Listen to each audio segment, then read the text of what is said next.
সকালবেলা মাছ এনে দিয়েছিল আর বলেছিল মাছের কালিয়া রান্না করব, আর আমি বলেছিলাম টক দই দিয়ে রান্নাটা করব, টক দই এনে দাও। ঠিক হয়েছে, বারবার বাজারে যাচ্ছে তো, বেশ হয়েছে, বেশ হয়েছে। কেমন লাগে দেখ, এটা বন্ধুদের দেখাবো না? হ্যাঁ, তোমার রাগটা দেখাতে চাই, কিন্তু তুমি যেই বন্ধুরা তোমার সামনে চলে তুমি তখন আর রাগটা দেখাতে পারো না। যাও, টাটা। ছিল জানলা থেকে ওই আবার চলে গেছে।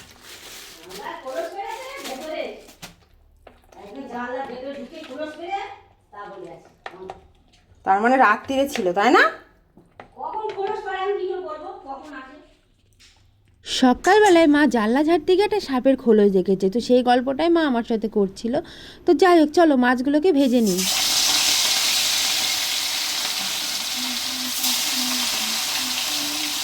মাছের ঝোলে দেওয়ার জন্য মাছগুলো নাকি একটু কড়া কড়া করে ভাজতে হয়, ঝালের মাছ একটু কম করে ভাজতে হয়, কিন্তু কি করব বলো, আমাদের বাড়িতে সবাই আবার কড়া মাছই পছন্দ করে। তো দই কাতলা দু রকমভাবে হয়, একটা সর্ষে পোস্ত আর টক দই দিয়ে করে শুধু, আর আমি কিন্তু এর মধ্যে মোটামুটি সব মশলা দিয়েছি অল্প অল্প। আগে এই মশলাটাকে ভালো করে কষিয়ে নেব, দেখো কষানোর পরে তারপরে আমি দইটা দেবো আর একটু সর্ষেও দেবো, সেটা একদম লাস্টে। ঠিক আছে, তো আগে চলো মশলাটাকে ভালো করে কষিয়ে নিই। যখন দেখবো তেলটা ছেড়ে গেছে তারপরে মাছগুলো দিয়ে দেবো, দিয়ে একটু জল দিয়ে ফোটাবো, তারপরে তোমার টক দই আর একটু সর্ষে দেবো, মানে ওটা পুরোটাই পেস্ট করবো, করে দিয়ে তারপর একটু কাঁচা লঙ্কা দিয়ে নামিয়ে নেবো, তাহলে আমার দই কাতলা রেডি হয়ে যাবে।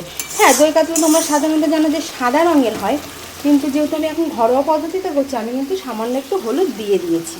সর্ষে পোস্ত আর টক দই আছে, এটাকে ভালো করে পেস্ট করে নেবো। টক দইটা কিন্তু বেশি আছে, একবারে ধরবে না বলে এটা একটু পরে করছি। ঠিক আছে, চলো আগে সর্ষে পোস্ত টক দইটা পেস্ট করে নিই।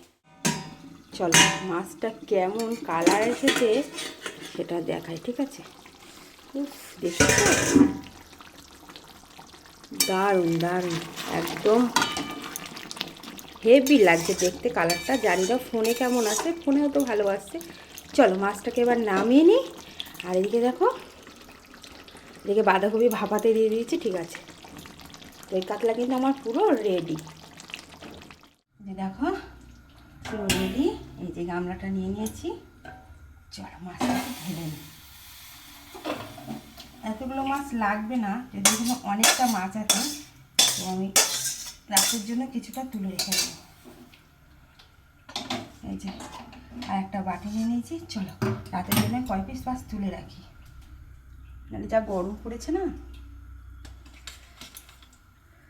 এই দেখো লেজা, এটাই তুলে রেখে, এটা দুপুরে খাওয়ার সময় নেই, কারণ একটু বেরোতে হবে ভাবছি। এবার দেখো একটু ছোট ছোট করে বেগুন কেটে নিয়েছি, আর কড়াইয়ে অল্প করে তেল দিয়ে দিয়েছি, একটু মাছের তেল রান্না করে নেবো। সোমা গেছে রেগে, আমি খাবো কাতলা মাছের। কাতলা মাছের তেল তেল খোনা আনতে আসবে, এখনো সেটা বুঝতে পারি না, মাছের অভিজ্ঞতা সোমার কাছে শোনো। মাছের অভিজ্ঞতা না, মাছের তেল হবে সবসময় সাদা ধপধপ করবে, যে কাতলা মাছের তেল যা পারো সব তেল তুমি নিয়ে আসো, কালো গুজুরি তেল ফেলে দেবা, অসুবিধা কি আছে? ফেলে তো দিই, আজকে তো আবার বলে গেছো রান্না করতে। ঠিক আছে, ইয়াই মানলাম না, আমি সত্যি সত্যি বলছি। খাবার দাবার রেডি, আবার দেখছি। তেল দিয়ে ভাত দেখো কতটা মাখিয়েছে, এই ভাত যদি তুমি না খাও ও খেয়ে নেবে, ওর নাকি তেতো খেতে হেভি লাগে। ভাল লাগছে কি জানি, তুমি মনে বাঘ বাঘ মনে জানো, বাঘে কি তেল খায়? এটা বাঘের তেল না, বাঘটা দেখো না মাংস খেতে ভালোবাসে, তুমি তো সেরকম মাছ মাংস মাছের তেল।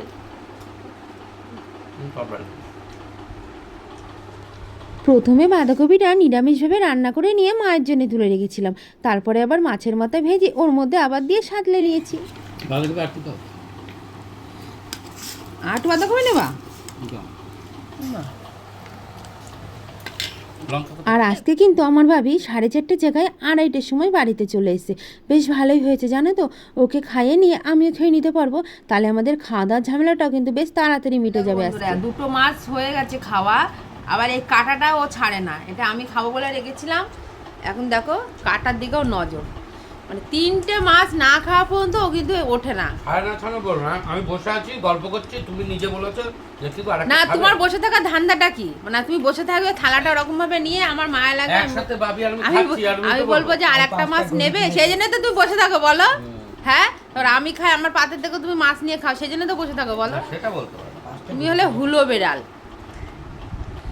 কি বেড়াল? হুলো হুলো, আমি হুলোই। আজকে আমি তোমাদের দাদাভাইকে কত কিছু বলে ফেললাম, ওই না বুঝে না জেনে যা বলা যায়। ওই বেড়ালটা যেমন মাছ খেতে খুব ভালোবাসে, আমার বরটাও ঠিক তেমন, জানো তো, 3-4টে মাছ না খেলে ওর একদমই পোষায় না, মাছ খেতেও ভীষণ ভালোবাসে। তো যাই হোক চলো, এ দেখো খাওয়া দাওয়া তো মিটে গেছে, এবার হচ্ছে ওদেরকে টক দই দিতে হবে, মানে আমার বাবি আর বাবির বাবাকে। তাহলে চলো, আর শুধু টক দই খেলে খুব উপকার আমি জানি, কিন্তু ওরা একদম উপকারের জন্য খায় না, অপকারের জন্য খায়। চিনি দিতে হবে এর মধ্যে, জানো তো, চিনি দিয়ে কি কেউ টক দই খাও? এটা কিন্তু একদম ঠিক না, কিন্তু কি করবো বলো, কথা বললে একদমই শোনে না। তাহলে চলো, আজকে এইটুকুনি থাক। কেমন লাগলো আমার এই পুরো ভ্লগটা তোমরা কিন্তু অবশ্যই কমেন্ট করে জানিও বন্ধুরা। তাহলে দেখা হচ্ছে আবার পরে, টাটা।